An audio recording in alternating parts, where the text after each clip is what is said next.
അദ്ദേഹത്തെ നമുക്ക് രണ്ട് എഴുന്നേറ്റ് നിന്ന് നമുക്ക് ആ മുദ്രാവാക്യം വിളിച്ചുകൊണ്ട് അദ്ദേഹത്തെ സ്വീകരിക്കാം.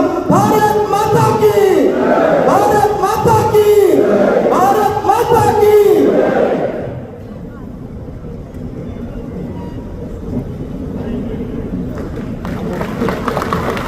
ജയ് ജയ് അമിത് ഷാ ജി, ജയ് ജയ് അമിത് ഷാ ജി, ജയ് ജയ് അമിത് ഷാ ജി.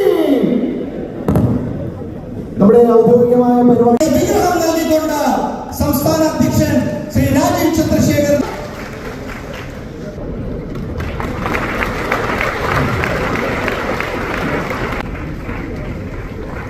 തൃപ്പൂണിത്തുറ മുനിസിപ്പാലിറ്റിയുടെ ചെയർമാൻ